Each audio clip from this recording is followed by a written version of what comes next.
Having processing power not only make a game run smoother, but also accelerate the actual gameplay sounds quite absurd from today's perspective. However, it was something you could encounter in several games up until the mid-90s, together with games where the sound doesn't work anymore if the PC is too fast, or games which wouldn't start at all. Initially, computers received a turbo function for that reason, which would then, depending on the manufacturer, either increase or decrease the speed of the PC. The turbo button would then directly slow down the CPU speed or deactivate the cache. However, with later platforms such as Socket 7, this feature was discontinued. In this video, I will show you how you can get from here to here anyways, and that's without manually changing the jumpers every single time. In fact, I will show you 3 different approaches and solutions which will work on somewhat newer boards like Socket 7 and Slot 1, as long as they meet some requirements. And while a 4th solution seems obvious, it usually won't work in practice. Perhaps you find pins on your somewhat newer board for a turbo LED and even for a turbo button, but these are usually just leftovers without function, and sometimes they aren't even documented in the manual. For example, the pins can be there just to permanently light up the turbo LED, as in my PCChips M598 board. In the case of my S-Corp 5ALI61 board, on the other hand, the turbo button connector only seems to serve one purpose: to turn that LED on and off. So that's not really an option. However, this PCChips M598 board is actually a rather exotic board that provides the first solution. This is a late Super Socket 7 board where the CPU speed is not set via jumpers or dip switches as usual, and instead it can be set directly in the board's BIOS, where you can set the bus speed as well as the multiplier for the CPU. With a bus speed of 100 MHz and a multiplier of 5, for example, the CPU is going to run at 500 MHz. Which bus speeds and multipliers are available is depending on the board and on the CPU. To be able to set this directly in the BIOS, you would need such an exotic and rare board though. In my case, this board has integrated AGP graphics and therefore no AGP slot, which somewhat limits the options for graphics cards. Finding a board like this, especially with an AGP slot, might be extremely difficult. That said, you shouldn't ignore the BIOS in other boards either. While the megahertz count itself helps with fine adjustments, the majority of compatibility problems caused by PCs being too fast can be solved by switching off the cache. You got cache on the CPU as well as on the board, but especially switching off the L1 CPU cache will slow down the machine considerably, so that most of the problematic games from the early 90s will run properly. Other BIOS settings, such as VGA frame buffer, gate A20 and DRAM timing, can reduce the speed additionally. And while the rest of the video will be about the CPU clock speed, it shouldn't hide the fact that the settings in the BIOS will be crucial for the solution in like 90% of all cases. Furthermore, there are also programs which can reduce the speed of the PC. Some of these ultimately just turn off features in the BIOS. Others try to keep the CPU busy, which won't necessarily feel good when playing, and yet others try to manipulate the speed with some technical trickeries. In case of my main setup, many of these programs either didn't work at all or didn't deliver usable results, which is possibly also caused by my ALI chipset being too old already for newer ways of throttling. How well these throttling programs will work can therefore vary a lot on the system and the desired goal. So I wanted to mention them, but I won't go into more detail in this video. After the very exotic board as the first option, the second option is less rare, but also expensive. You can get a normal Super Socket 7 board and then buy a K6 II+ or a K6 III+ CPU. These CPUs have a special function allowing to adjust the multiplier within the operating system like in DOS or Windows. For the bus speed, however, you would still need to use jumpers. So if you set the bus speed to 60 MHz using a 500 MHz CPU, you can achieve the lowest possible clock speed of 120 MHz with a multiplier of 2. With a multiplier of 6, on the other hand, you can still get up to 360 MHz. Alternatively, you can set the bus speed to 100 MHz, which would allow a range from 200 MHz up to the maximum speed of the CPU, in this case 500 MHz. The problem, of course, is that you have to decide on one bus speed. And if you like to reach the slowest possible speeds, for which, as mentioned before, you would also need to disable the cache, then you will probably opt for the 60 MHz. So if you don't want to open the PC every time to change the bus speed again, you would essentially be limited to a maximum speed of 360 MHz. Such a CPU costs about 100 to 200 euros or US dollars, depending on which model you are looking for. Though in the US, you might come across cheaper offers. In comparison, a normal K62 CPU with 500 MHz can be found for less than 20 euros or US dollars. This cheaper CPU is also a bit slower, even if running on the same clock speed, and it doesn't bring its own cache. But that's a different topic. The third option is cheaper and can be applied to the vast majority of boards using jumpers to set the CPU speed. Unfortunately, it will not work on boards with dip switches. Before I go into the details, just a brief warning that I won't take any responsibility for any damages if your execution of my explanations should lead to burned CPUs, boards or heads. Everything you do is on your own responsibility, and in case of doubt, get advice from an electrician. So, what is the third option? As I mentioned, it's the jumpers which determine the bus speed and the multiplier of the CPU. And this opens the possibility to just set the jumpers remotely. I am going to show you two ways how this can be done. The first one is simpler and the second one more complicated, but it will also allow to use the turbo button of old PC cases. In the first step, you need to figure out the options for possible CPU speed settings. As mentioned before, the total CPU speed is the product of bus speed and the multiplier. Usually it's known which values you need to use for the maximum speed of the CPU. For an AMD K62-500 for example, you would have a bus speed of 100 and a multiplier of 5. But as the alternative option, you will probably want to get the lowest possible speed, and unfortunately, a good overview or source for that doesn't exist. Meaning you will either need to check for others' experiences, or you would need to experiment on your own risk of course. Usually a bus speed of 66 MHz should be well doable for this model though. For the multiplier, you would need to research and test as well. And besides of the restrictions of the CPU, there are also those of the mainboard, which at least should be well documented. When we look into the manual, in this case that of the SCORP 5ALI61, we can see that the 1.5 and 3.5 multipliers are jumpered the same way. In this case, the CPU, which is capable of 3.5, will run at the faster speed. A multiplier of 2 didn't work at all on my CPU. Therefore, the choice would be the multiplier of 2.5 in this case, which on a 66 MHz bus speed results in 167 MHz. When comparing the jumpers for both speed settings we aim for, probably the slowest and the fastest options, we can determine which jumpers need to be dynamically removed and added. In our case, we would need to remove the jumper on pins 1 and 2 and add the jumper on pins 5 and 6 for the multiplier. For the bus speed, the jumpers from pins 9 and 10 as well as from 11 and 12 would need to be removed. So in total, 4 jumpers would need to be adjusted. Generally, a jumper is not more than just a bridge, a connection between 2 pins. And the way how this connection is being made doesn't really matter. The first and easiest option is a switch that provides these connections directly.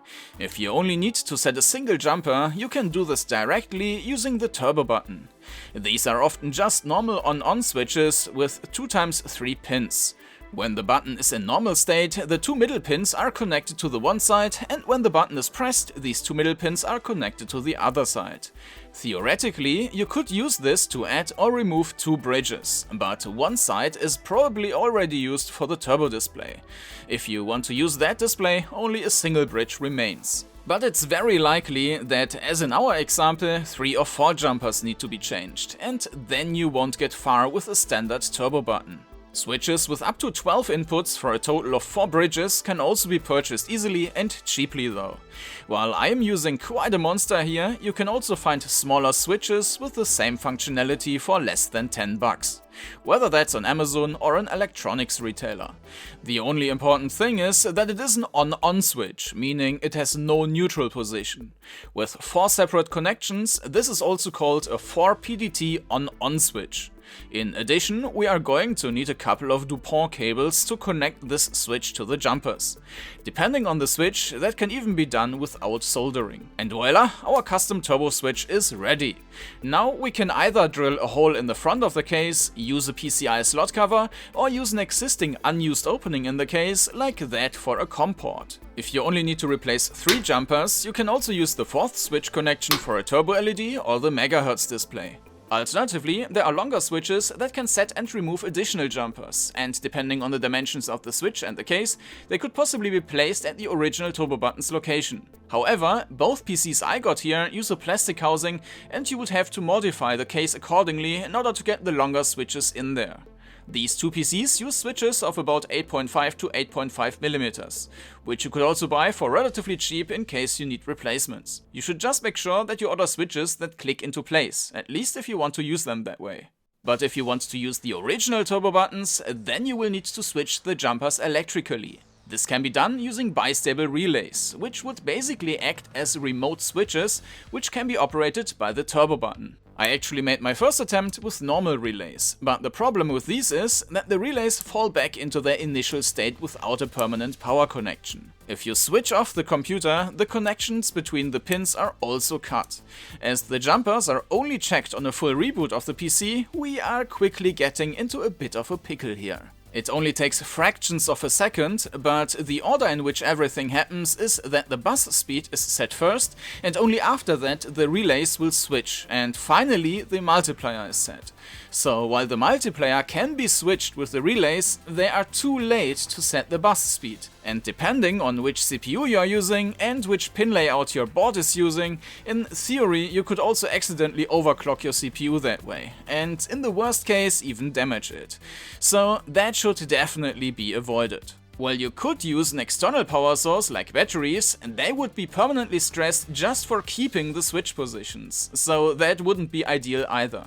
This problem can be solved using bistable relays, which do not fall back to their initial state but are stable in both positions. While they also need electricity to switch, they don't need it to keep the position. So if you are using the normal internal PSU as power source, that means that you can only change the jumper status when the PC is powered on, and you would then need to restart it for the changes to take effect. If you then turned the computer off and on again, of course nothing would happen as the jumper settings would not change and stay as they were. So how does this work? The bistable relays are operated via 2 power connections. If the circuit is closed on the one side, the 2 internal switches jump to position 1, and if the other circuit is closed instead, then the switches jump to position 2. It is important to understand that the current used for switching has nothing to do with the circuit that is thereby closed. Of course, we need this current for switching from somewhere. Generally, we got 2 options for getting the 5 volts our relays need. Either we use an external source, like a battery, which in this configuration should also last quite a long time, and which also allows to change the status when the PC is powered off. Or we can take the 5 volts of the PC's PSU. For that, an adapter can be used which just takes ground and the red wire from the Molex connector. For fans, this is being done in a similar way, but usually they use the yellow wire for 12 volts. If you switch the jumpers while the PC is running, which would be necessary if the internal PSU is used, there is a theoretical possibility to damage something. While this shouldn't happen as the jumpers are only checked once when the PC is powered on, I can't guarantee that there aren't some boards which don't like that. Either way, it's important to not cause a short circuit to prevent damage to any devices. So for testing, you should definitely use an external power source first, like a battery, and also not connect anything to the pins on the mainboard yet. Ideally, you also have a laboratory board for testing the circuit without having to solder it straight away. You can get these on Amazon with tons of connectors for just $11. For illustration and testing, I just connected it to separate circuits with LEDs instead of connecting it to the mainboard. In total, I'm using 3 bistable relays. 2 of these are used to set and remove 2 jumpers each, and another one I use to immediately cut the power after each switch. That way, the voltage is not permanently present at the relays. When the toggle button is pressed, which will then stick in its new position, the circuit is first closed on all 3 relays, so that their switches flip to the opposite position. And for the last one, this switch then cuts the power supply to all 3 relays. They will stay in their new position, and the self-interrupting relay is now set in a way that it will allow a status change once you press the turbo button again and bring it back to its initial position. Of course, there is no voltage on the pins that will serve as jumpers on the main board. These are exclusively acting as bridges. Once connected, you can set and remove up to 4 jumpers using just one switch. Of course, you could just add additional relays if needed. I initially used this to dynamically switch my 500 MHz CPU back and forth between around 167 and 500 MHz. As the bus speed is always set first on my board and only then the multiplier is changed, you can also use the trick of using the turbo button when the PC is without power to achieve additional configurations if you really wanted to and you're using the PSU as power source. At this point, you should also be careful not to massively overclock your CPU in any configuration. After making sure everything worked, I soldered the whole thing on a circuit board. I first adjusted the size of the board, which I got for about $5, then I filed it and drilled small holes into it, which I could use to attach it with screws later on. Please watch out to not cause any short circuits with metal screws. For the final assembly, I used plastic screws instead. Then I soldered in the 3 relays, which in total costed €10.44. I put in the connectors for the power and for the jumpers, and all the connections, which on a circuit board as I used needs to be well planned out, but then looks quite clean and minimalistic. And I think the final result is quite presentable. Finally, I bought a card game, as the plastic casing made a perfect casing for the completed board. A bit later, I upgraded to a K62 Plus anyways to get a higher max clock speed. However, due to the combination with my design, I now have the best of both worlds. By default, the PC is using 100 MHz for the bus and a multiplier of 6, resulting in a stable 600 MHz for my particular CPU, which is intended for 570 MHz. Using the turbo button, I'm now only reducing the bus speed, downclocking it from 100 MHz to 60 MHz, but leaving the multiplier where it is. Because thanks to the plus feature of the CPU, I can now set the multiplier directly in DOS and Windows, and I can do so with an even lower multiplier than before. While this CPU doesn't support a multiplier of 2.5, it does actually support a multiplier of just 2. I wrote the command to set the multiplier into the autoexec BUT, so that whenever I boot into DOS, I automatically start with the lowest speed, which on a 60 MHz bus is 120 MHz. And when I boot into Windows, then I usually don't use the turbo function and get the full 600 MHz. And as the previously mentioned trick for additional combinations of bus speeds and multipliers is also obsolete now, and I wanted to be able to use the turbo button even with a powered off PC, I moved away from the PSU as power source and switched to using 3 AA batteries. As long as they total to something between 4 and 6 volts, that should be fine with the 5 volt relays. With this final setup I got in the end, my CPU can now cover speeds from 120 to 600 MHz, giving me the biggest possible room for speed adjustments. And at the same time, I can also make good use of my turbo button. Perfect. Or let's say, almost perfect.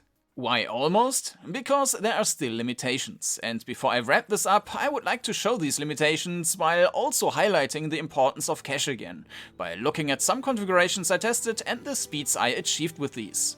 Of course, you get the highest speed when the CPU is running at a maximum clock speed and all caches are activated. The lowest speed is accordingly reached by using the lowest clock speed while all caches are deactivated. It can then be pushed a little bit further down by deactivating the VGA frame buffer and reducing the gate A20 and DRAM performance, so that the final speed reaches about that of a 386 with 25 MHz. With this speed, Test Drive 3 and Wing Commander 1 are well playable, although especially with the latter, you got to accept that it will never run perfectly, as throughout the game and even throughout some of the missions, you would need various different computer speeds, which of course isn't practical. In addition to these lower and upper limits, there's also a gap caused by the huge impact of the L1 cache. Only if L1 is deactivated, really low speeds can be achieved. While L1 is enabled, the lowest possible speed you can get with my combination of board and CPU is the equivalent of a Pentium with 120 MHz.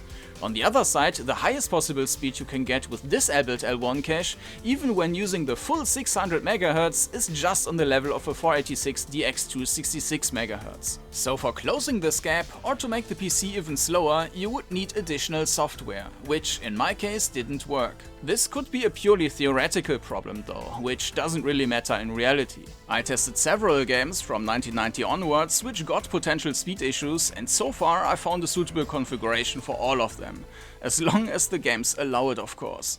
While the previously described options for modifying the clock speed do not provide the end to all problems, they are rather another tool for fine-tuning, offer ways to simplify processes, and if you want, you can also give the neglected turbo button a new purpose. And if you ask me, that alone already makes it worth it. And with that, our brief retro crafting adventure also comes to an end.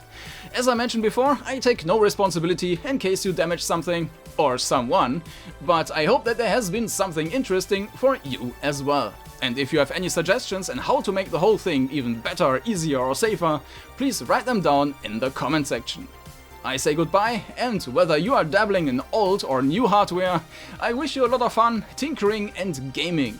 Thank you for watching, and until next time, bye bye.